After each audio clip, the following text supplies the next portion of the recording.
अब तक रूसी सेना यूक्रेन के अलग अलग इलाकों में बारूदी कोहराम मचा रही थी।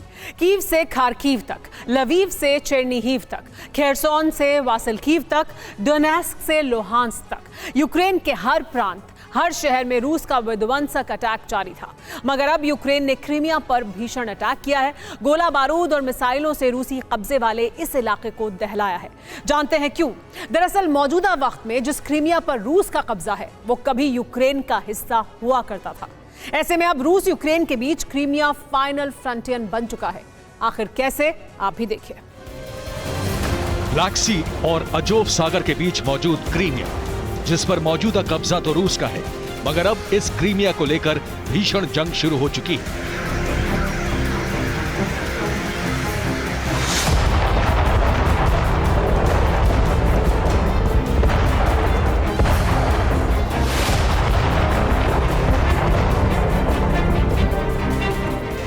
रूस यूक्रेन की फौज आमने सामने है। ताबड़तोड़ प्रहार किए जा रहे हैं। हैरानी की बात यह है कि क्रीमिया वाले वॉर जोन में यूक्रेन बढ़त बनाए हुए है। जी हां, क्रीमिया से जो मीडिया रिपोर्ट सामने आई है उसके मुताबिक क्रीमिया के 3 इलाकों में रूस की सेना बैकफुट पर है। क्रीमिया के कुछ हिस्सों को यूक्रेन ने कब्जे में ले लिया है। यूक्रेनी फौज रूस के एयरबेसों को निशाना बना रही है। क्रीमिया में रूसी मिलिट्री हब भी यूक्रेन के टारगेट पर है।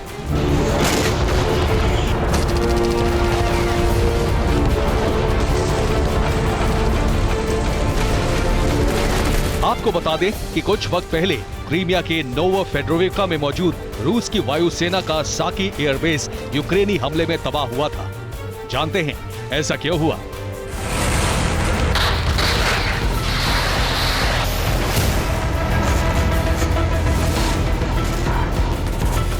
दरअसल रूस यूक्रेन जंग में क्रीमिया फाइनल फ्रंटियर बन चुका है। आशंका यह भी जताई जा रही है कि सबसे पहले जंग की शुरुआत यहीं से हुई थी और भीषण युद्ध का अंत भी यही होगा।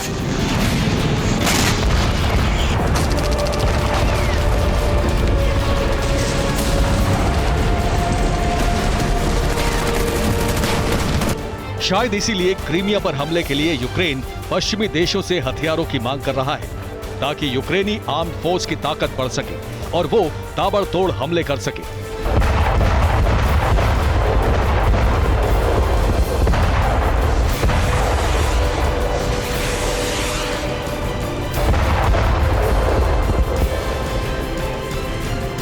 अब सवाल यह है कि आखिर क्रीमिया में ऐसा क्या है जिसके चलते पुतिन ने इसे साख का सवाल बना रखा है। सवाल यह भी अहम है कि आखिर यूक्रेन क्रीमिया पर ही क्यों हमले कर रहा है। तो इसकी वजह है क्रीमिया को लेकर सालों पुरानी अदावत। जी हां, साल 2014 से पहले क्रीमिया यूक्रेन का ही हिस्सा था। अजोव सागर और ब्लैक सी के बीच मौजूद इस शहर पर यूक्रेन का एकाधिकार था।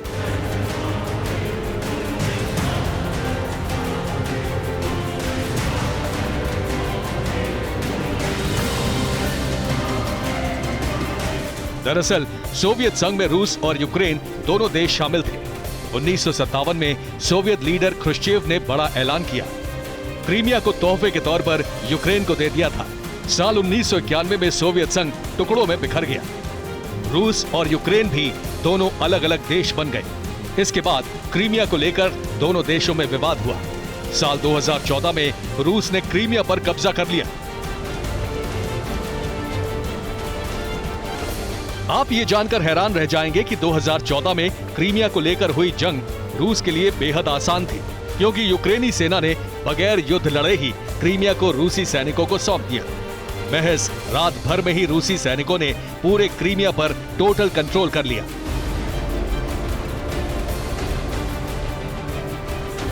बस अब उसी क्रीमिया को फिर से हासिल करने की चाहत में यूक्रेन फड़फड़ा रहा है। रूस से अपना बदला लेने के लिए यूक्रेनी सेना एक्शन में है। पश्चिमी देशों से हथियार मांगे जा रहे हैं ताकि जल्द से जल्द क्रीमिया पर फिर से कंट्रोल किया जा सके।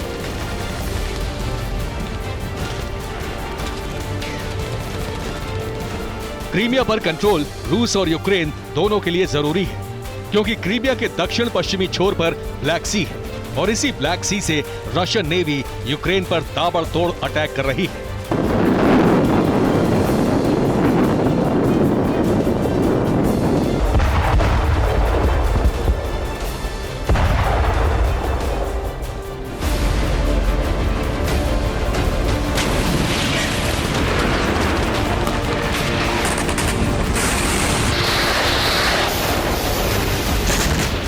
दावा तो यहां तक किया जा रहा है कि ब्लैक सी में रूस के करीब 70 से ज्यादा युद्धपोत तैनात हैं। इसके अलावा घातक रूसी सबमरीन्स ने भी ब्लैक सी में डेरा डाला हुआ है।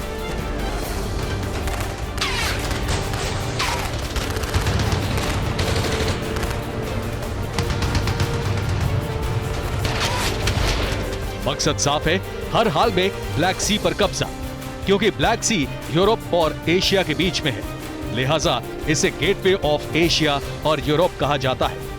लेकिन रूस यूक्रेन युद्ध ने समंदर के इस हिस्से को सबसे बड़ा वॉर जोन बना दिया है। क्रीमिया पर पहले से ही रूस का कब्जा है। ऐसे में रूस ने यूक्रेन का समंदर तक पहुंचने का हर रास्ता बंद कर दिया है। बस इसी के चलते यूक्रेन दोबारा क्रीमिया को हासिल करना चाहता है, ताकि रूसी चक्रव्यूह को तोड़ा जा सके।